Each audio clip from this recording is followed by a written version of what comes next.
I've been wanting to do a video about Andy LaRocque since I did the video about Abigail by King Diamond, and nothing better than talking to the man himself. Did an interview with him about his whole career, from his early days discovering the guitar, what shaped his iconic sound, becoming a defining force alongside King Diamond. He opened up about his years of partnership with King Diamond, his time playing individual thought patterns with Death, and many other projects and songs and music and albums that he played throughout the years with his studio in Sweden and also some guest playing. So, anyways, welcome to the Genius Off, and let's talk about Andy LaRocque.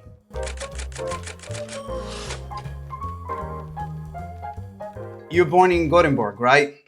That's right. And my question to all the European guests on the channel is always the most important question, which is what is your football team if you have one?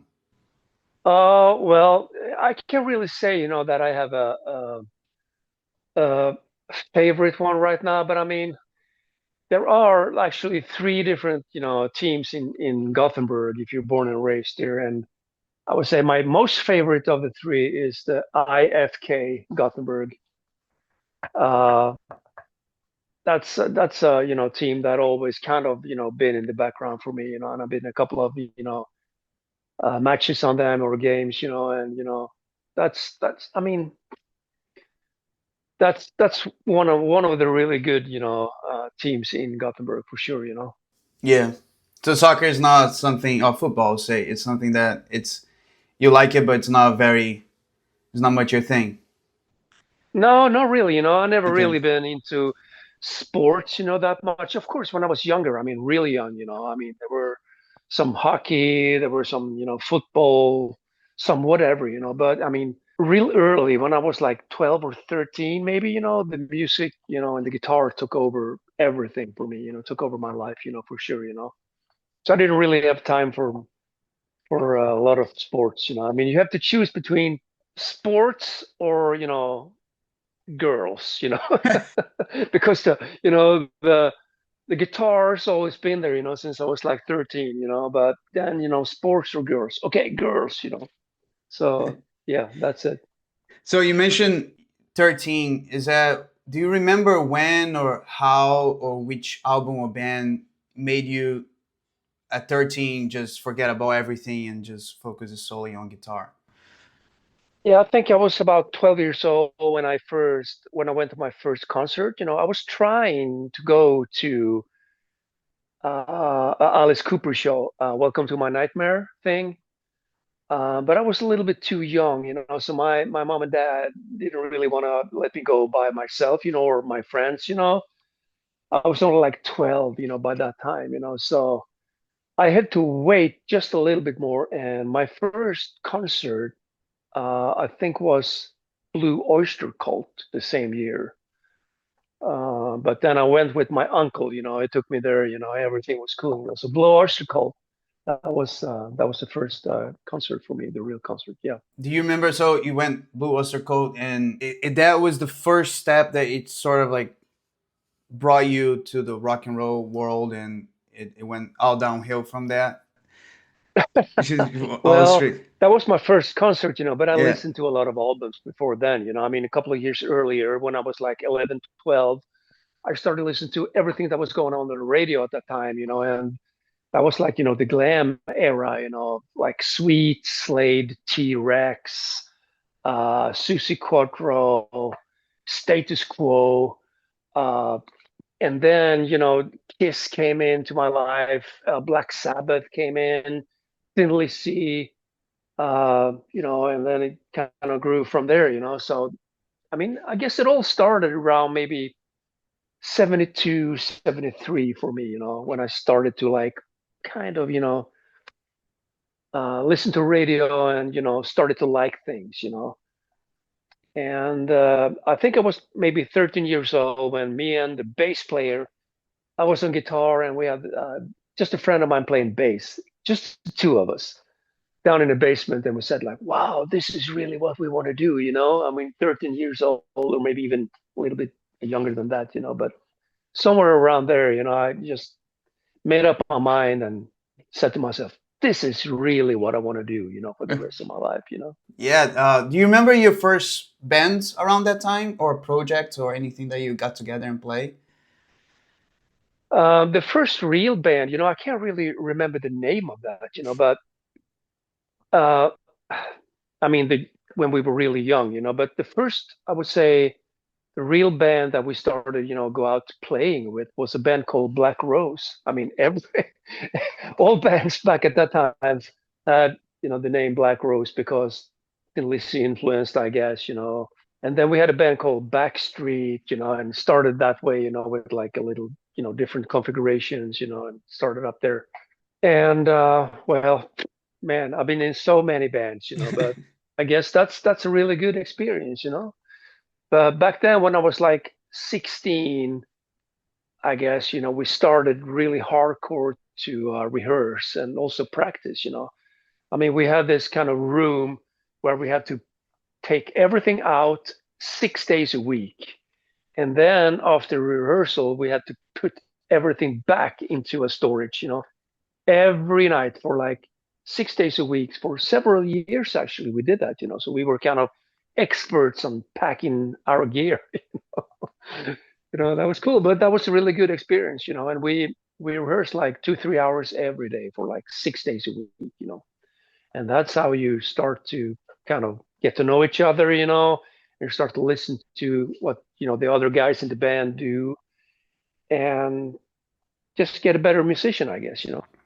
Yeah, I guess that's where it made you uh, mature you as a guitar player, right? And made you just a better musician, like you mentioned, and just build a foundation to the rest of your career. Those early years are really important. You started with King on '85, right? With Fatal Portrait. Do you remember why and how, when the invitation got, like, who got in touch with you? Oh yeah, I mean, I'm gonna try to make that short. It's a long Okay. story, but I'm gonna try. Back in the early '80s, I was in a band that was kind of not competing, but we were kind of a little bit, kind of competing with a band that Mickey D was in, actually, kind of the same uh, style as well. It wasn't like super heavy metal or anything. It was like hard rock, and a little bit popish kind of too, like pop rock kind of thing, like UFO and Lizzy kind of style. And so we got to know each other, me and Mickey, and of course the other guys in the band too. And we jammed out, I mean, like 84, 83, 84, stuff like that. And then, Mickey moved down to Copenhagen, Denmark with some guys and started out the band there. And then he got to know the Merciful Fate guys. And well, when they split up, Merciful Fate split up, and King started King Diamond. Mickey was asked if he wanted to join the band together with Timmy Hansen, Michael Danner, and they had a second guitarist at the time that didn't really work out in the studio. It seemed to be working out fine, for the rehearsals and everything, before the album start with the recording. But then when they came into the studio, it didn't really work out. So just after a couple of weeks, Mickey called me and said, "Hey, Andy, you want to come down and do an audition with the band? It's going real well here, but I think we need your style here, in the studio, So I was working in a music store at the time, and I remember it so well because we just got back. We just got back from a midsummer holiday. It's a really big holiday here in Sweden, where everyone is like really drunk and it's like crazy, crazy party thing. And the day after I came back from that party, Mickey called me actually, and the same day I thought, okay, I got to quit my job because this is the chance of my life. So I called my boss at the music store and I said, hey, I really got to do this. So I got a guy that's coming in for me tomorrow. He's going to take over. Oh, you can't really do that, but all right, I'll let you go. So I got this other guy coming in the store for me, and I took my Marshall amp and my guitar took the train from Gothenburg down to Copenhagen, and the guys met me at the station, train station, and took me to the studio and met all the guys there, and listened to some stuff and talked a little bit. They had me practice to a song called "Dressed in White" at the time, on a special section, that was meant for a solo. And they said, maybe you should try this section out, maybe just fool around with it a little bit and record something and see what it turns out like, And so that's what I did, I recorded a few runs on that, and okay, I'm pretty happy with this, that should work, I said, and okay, stop there, and the guys came in, listened to it, had a little meeting, and after like half hour, they came in and said, hello, Andy, you're welcome, you're in the band, and that was great. I was 22 years old at the time, and of course, I was super happy for that. Yeah, and then you have 12 albums later. What do you think it kept the creative partnership with King, especially, but the rest of the band so strong over the years? Um, Mostly, I mean, it's the whole thing combined. I mean, me and King's always got along very well, and also the passion for the music and the theatrical side of it too. Because I always been interested in having something extra on stage. As I said, I was trying to go to the first Alice Cooper thing, when I was like 12 years old. So I've always been really interested in like horror movies and stuff like that. And I thought Alice Cooper was really good at doing that at the time. So when this thing came up, I thought, oh, hey man, this is really cool because you can really combine cool, great music that also has some scary elements in it, together with some crazy, stage things, like theatrical things. So I thought it was a really good, combination of that. So that's also a really, I would say that's a thing that kept everything together, for a long time. The passion for what we're doing, simply like that.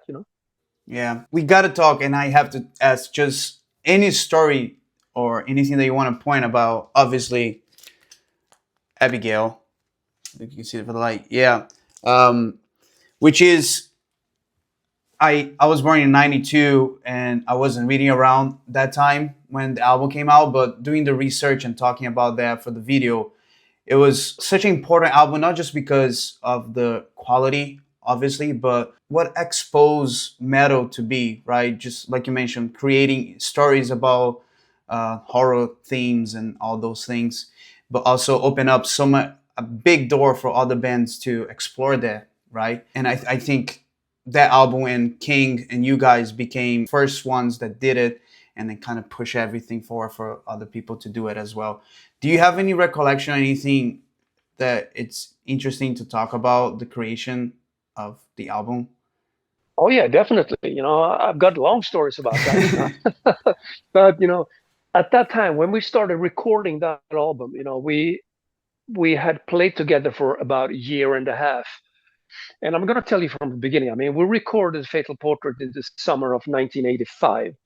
And then after that, it took a few months and we, rehearsed, of course, and everything went really good because we had a show. I mean, the premiere show we had in December 1985 in a theater in Copenhagen. I think we did two shows, back to back. I can't really remember, one or two shows, sold out, because this was like a totally new thing, and there was people coming from London and everything, a lot of press, I mean, all over Europe, came to this show. And after that, we had a little break. Of course, we rehearsed, for um, several months, before we went out on a European tour very early 1986 for like 3 weeks. And after that, we went to the first US tour, in the summer of 1986. And we were out for a pretty long time, promoting the Fatal Portrait album. together with Megadeth. They supported us, for most of the tour, and we supported them for a couple of shows too. And when we came back from that tour, we started to rehearse and practice, right away after the tour, pretty much for the new songs on the Abigail, that we started record in December 1986. And at that time, we kind of knew each other pretty well, and musically and, with friendship and everything. So we had a really, I would say, unique and very positive energy when we entered the studio in December 1986. And that was just a great experience because we had one album, done already, and we did one tour in the US, a short tour in Europe, and then back into the studio. And we knew that, the upcoming summer after that, the summer of like 87, then, we were going to do a US tour as well, so everything was like planned out in a really good way, but I would say we really captured something very unique, on the Abigail album in the studio. I thought, everything was just so emotional, I mean, the music when I still listen to that album, it's still like, wow, it's a great album, Every chord you do, every beat on the drums, all the vocals, the lyrics, the atmosphere on the whole album kind of reflected how we felt, at that time because it was just a great period, I mean, to do that album, and that was actually captured on the album. Yeah, yeah. The atmosphere, like you mentioned, it's unique, 100%. Do you still listen to your old works sometimes for pleasure or just for analyzing? Not really, maybe I should, I just listen to it when we kind of pick it up, to rehearse before a tour or something like that, and then you kind of listen, to some other songs on the same album also, of course, but you're always so busy with everything else, producing bands, I mean, crazy all the time. And then you have a life too, not only listening to music, I got a family, I got grandkids, I got a studio to run, it's Yeah. crazy, So just sit down and listen to music. Well, I do it sometimes, Sometimes I just put on something in the background, you know, just to get my mind focused on something else. For example, when I when I pay my bills, I just put on something different just to get the focus from the bad things. It could be anything from like Black Sabbath and Lizzy or UFO, or whatever. Something soft maybe in the background just to relax a bit. But just like sit in the couch back home and listen to music, not very often. And when I do, I got to tell you that too. When I do, I got a few favorite bands to listen to. One of the favorite bands is the U.S. band called Journey. That's one of my favorite bands. Sometimes when we're coming back home, from being on the bar, something like that. Oh, we got to turn on a little Journey. That's so cool. Great drunk sing along band to do so. Steve Perry, man. Oh, Yeah, yeah. man, oh man, the vocalist. I mean, amazing. He's oh man, and some of the songs, all crazy stuff. Great I stuff. didn't know that you're a Journey fan. That's great. Great to know. It's incredible. Do you over criticize your works? Like if you listen to before like the old things, do you get the analytical way? Like, oh, I should have done this, should have done that. Yeah. Yeah. Oh yeah, of course. But I mean, when you're right there, and when I was a little younger, I just, oh yeah, yeah, this is the best I can do. Just let it go. Hmm. I mean, you try to make the best you can, but I mean, when you listen back to the stuff that you did when you were like 20, 25 years old, you know, you think that, oh, maybe I should have done this instead. And, instead of just playing a lot of fast solos, for example, I should have put in some more melodies and maybe made it a little, slower, but just a little more feel to it. Sometimes, when you listen to some old stuff, it's just like fast runs with no purpose, if you know what I mean. That's how I feel like now. But back then, everything was about, how fast you could play. You know what I'm saying? Hmm. But the older I get, the more important it gets to play something that makes sense, like like a melody with a purpose. You know what I mean? I mean, emotional stuff. That's way more important, to me than just playing fast things. And of course, you can do a good combination of fast runs and good melodies, and that's what I try to do. But, nowadays, I don't really cut corners. I mean, I try, to really work on my fast runs, and the combination of fast runs and melodies, that's Andy LaRocque today, I believe.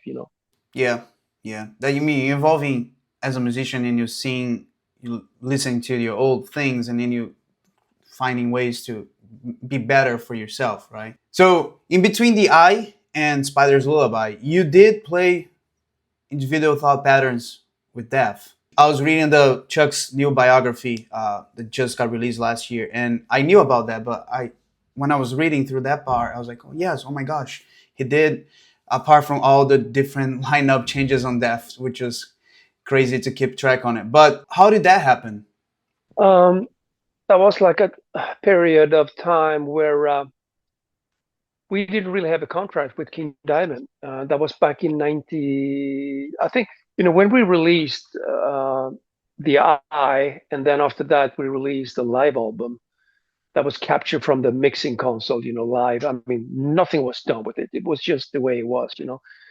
And after that, we didn't really have a contract, and metal just went down, in the early 90s.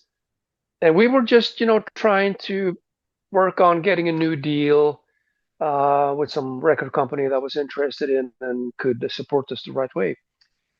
And Monty Connor, the guy from Road Racer Records or Roadrunner that we had at the time, he called me one day and said, "Hey Andy, would you be interested in doing some stuff for Death? Chuck is a big fan of you guys, and he would really like you to come over, and do some stuff." And this was like late 1992, I believe. You weren't very old then, were you? If it's after September, I was a couple of months old. If it's before, I was not still the mom's belly. Yeah. So, Chuck sent me like a cassette tape, I believe, with some songs, actually all the songs that I had, I recorded a demo of, so I could have a chance to kind of see what it was all about. And he told me that, okay, from this section to this section might be a good solo for you. So that's what I had, before I came over to the studio in Tampa or St. Petersburg to record. And this was like in, I think, end of February or maybe beginning of March, something like that, in 1993. So I come over there, I spent like 10 days, 2 weeks maybe, with the guys, and very relaxed, and laid back. That was cool. And Chuck was in the studio, of course, with Scott Burns, the producer, and Steve DiGiorgio was in the studio too for a couple of days, before he went back home. Um, Ian, uh, what's his name? Oh God, Hoagland, Gene Hoagland. I mean, sorry, Gene Hoagland. Gene Hoagland. He left the day before I arrived, so I never really had a chance to meet him. And it took me like 20 years until I met him for the first time. Oh wow. Yeah, but I met him at a festival, down in Brussels, a couple of years ago, and that was like 20 years later, or maybe even more than that. Anyway, I went there for like 10, 12, 14 days, recorded my solos and had a great time, and Chuck was the greatest guy. They all took, good care of me, while I was there. We had a great time. And he asked me if I wanted to join the band, for the upcoming tour and everything like that, and I, told him that I'm sorry, man. I'm just expecting my second child, and I'm busy with my own stuff, and blah blah blah, and all that, So, and it's been really, intense years with King Diamond, prior to that, So I just need a little break. I always been like that. I mean, I'm focusing so hard, on the music. So I need those, kind of breaks in between. Same with, when I'm in the studio for like 10 hours a day. When I get home, I just want it to be quiet, nothing, you know. That's cool, And weekends, I don't even want to hear the name heavy metal, because I'm working with it so intensely, on in the weekdays, And well, so I, declined that, that offer, but we kept in touch, for many. I mean, up until he passed away, we kept in touch, once in a while every year, and every New Year's he called me, hey Andy, how you doing? Blah blah blah, That was so cool, man. And when we played in Tampa Bay area, or St. Petersburg, he always came down to the show, He can't remember exactly when this was, but this was on a tour we did there many years ago, and he just had a surgery just a few weeks before, and he came down to the show, and hey Andy, how you doing, man? And he got to meet King and all the other guys, and just a wonderful guy, I mean, great guy. Yeah, it's a very sad story. The last couple of years. Yeah, Yeah. yeah, it is, man. You have any favorite song of that album? Um, I think, Trapped in the Corner, right? Yeah, That's a good song, yeah. and I mean there are a lot of really good songs, on that album, So it's really hard to pick one, and I think I it was a was riff master, and I mean, yeah. I was interviewing the guy that made the biography. I keep forgetting his name, but I asked him what's his favorite Death album, and he mentioned Individual Thought Pattern. So it was interesting. it's a great album. I think it's a great album, and I'm really proud of that. I mean, I really am. Even though I didn't have a chance to tour with them, at the time, Yeah, but it's yeah, you should, and it was a little bit different from what you're doing with King, right? And it's good to be expose and play different things. I guess it challenged you, right? exactly. That's also Mm. a reason why I wanted to do this because it was so different, from what we were doing, So that was a great experience, and the great guys, really good guys. Yeah, that's a good mark on the metal history. And apart from playing with Death, with all those years with King, you play several. If Wikipedia is right, there's several guests playing on a bunch of different albums and bands, right? I think the most notorious one is the solo on Cold at the Gates album, Slaughter of Your Soul. But there is Dimmu Borgir, Evergrey, Falconer, Shiny, and many more In bands. Flames, And yeah, Hammerfall, yeah. Is that because of your when you create your studio in '95? Is that made easier for you to get in touch with those bands, or there's nothing related? No, I don't think it wasn't really related to the studio back then. I don't really know. I mean, I guess people hopefully just like my style and wanted to have something on the album that's kind of uh, they wanted to have like Andy LaRocque style on the album. I mean that's it. So for those a lot of those solos, I actually went to other studios to record. For example, if I remember right, I think for the Dimmu Borgir stuff, I went to the studio they were recording in and did the solo. Same with at the Gates at the time, because I didn't really have a studio on a professional level at that time, So I went to Studio Fredman to record that solo for at the Gates, for example, Then a little later, when my studio was up and running, I recorded everything there, of course, and that's what I do now, I record everything here, The studio is Sonic Train Studios, and it's '95 when you started. But when did you move to the location that you are right now? That was back in 2007. Okay. So it's like 19 years in May, I believe. 19 years, can you believe it? And the location before that, that was just outside Gothenburg, and I was there for 12 or 13 years. That was the Los Angeles studio. Can you tell me a couple of bands that you work with at the studio that we recorded? Now or No, during those periods, those 19 years, yes, in general. uh, those 19 years. I had Hammerfall here. They were here for, I guess, a good month. They had a different producer with them, so I was here, making coffee for the guys, and just had a good time. Um, I had At the Gates here on not the last album, but the one before that. I had Arch Enemy here. Um, In Flames were here. Man, so many artists.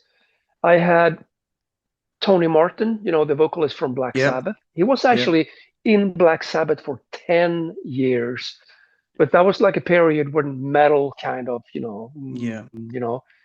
So, I mean, I think he's a great vocalist, but, those Interesting. 10 years. I just made a video about the Eternal Idol, an album that I Yeah, think is extremely underrated, I and totally agree. it's different from Black Sabbath. But all this stuff with that era was very very good. It's more hard rock approach because of metal Yeah. at the time, and it was just really Tonayomi at the band.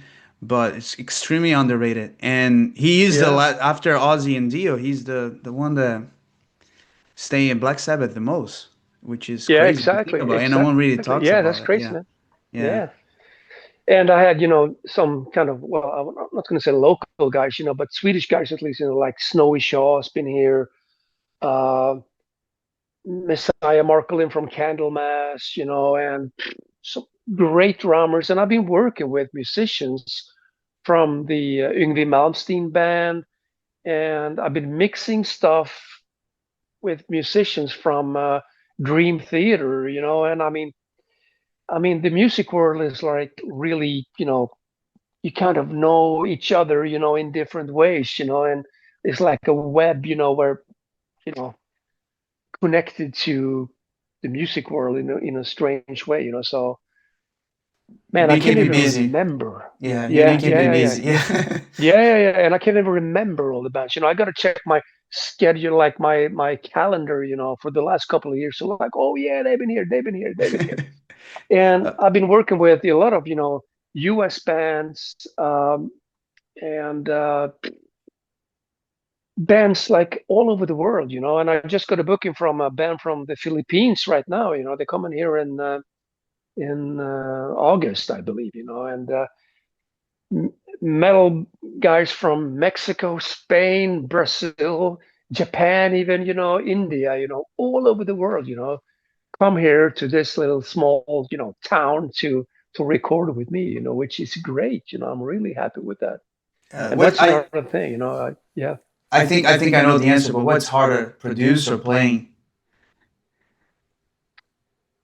I mean, I think both things are equal fun, I mean, when you're out on tour, you really focus on that, and it's great to travel around to meet a lot of people and meet the boys, of course, in the band and have a good time.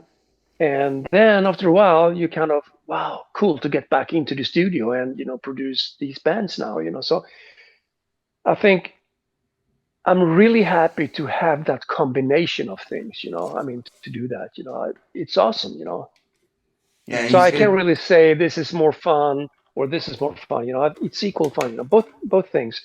The combination of it, it's and then having your own space, I guess, is the best part of it, right? That you can do your yeah. own. Yeah, yeah. If it's right, St. Lucifer's Hospital 1920 is going to be released in 2026.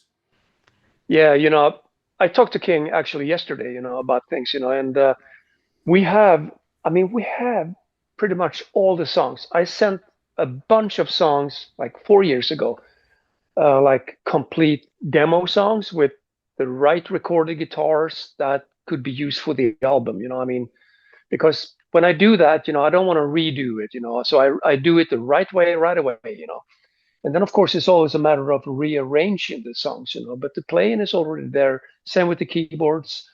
So I sent like, I think 8 songs total, So King wanted to use 3 of those for the next album. And we actually played one of them live, on the last European tour too. Can't remember if we played that on the US tour. Maybe we did that too. But so we're in the progress of, kind of, evaluating ideas still, but he's got plenty of ideas too, and so there shouldn't be a problem with the songs, It's just that The last couple of months we've been going through like a business thing, with the management and stuff, that took some time, it's all sorted out now. So I really hope, that we can get going. I mean, continuing with recording, with the next stuff, So we're gonna release the album when everything is recorded. That's all I can say, We have the songs, and it's just a matter of, King to choose what he want to do with his songs, and send it to us so we can start recording, recording the guitars and solos and stuff, And the same with my songs, actually, still missing some guitar solos here and there,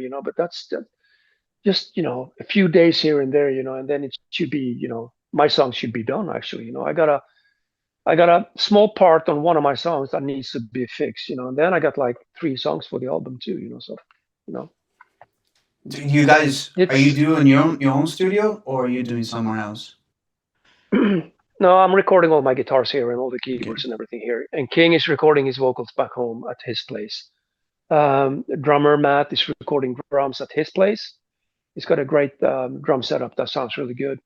And the bass player is doing the bass in his home studio, and Mike Weed, the other guitarist, is doing the solos and some rhythm guitars at his place. And then send it all to me. I put everything together.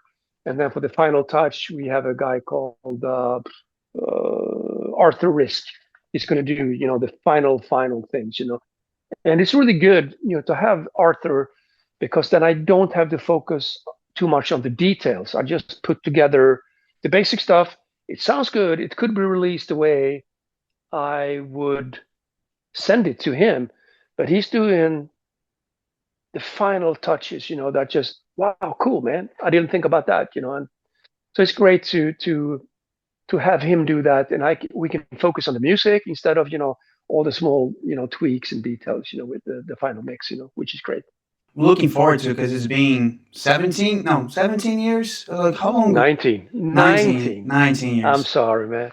Yeah. It's, no, you mentioned that you get busy. Yeah. So, Andy, I'm not going to ask much about what's next because you mentioned there's a lot of things booked in your studio and there's the album as well. There's a bunch of things. So just to wrap it up, since I have um, Abigail here, I'm gonna ask you: can you blast this album for me? Can you do a blessing? Because next time I listen to it, have your bless, and it's gonna be even more powerful and horrific, and even better to listen. Yeah, you should really listen to that album. It's Shoot. one of the best King Diamond's albums ever, So yes, Thank one of you. my favorite albums too. Thank you so much. Thank you so much. Next time I'll listen, I know you. I had your blessing, so it's gonna be even more special for me. Yeah, it's almost like a Like a signature. like a signature. Yeah, yeah, like a Zoom autograph. Fuck yeah, Yes, appreciate appreciate it. it. So a day after I finished the interview, he sent me this email over here with the news about his new project alongside drummer Mikey D, Pete Black, and bassist Hal Patino, and vocalist Nils Hugh. Is a new project called Lex Legion. They released a debut single called Sleep Eternally. And there's a new album to be released in June of this year. So it was interesting that he got back to me. Anyways, this is a project that he was not supposed to say anything while he was doing the interview. But this That's good. was Andy LaRocque with the genius of Andy LaRocque. I appreciate it. And I'll talk to you soon. Thank you.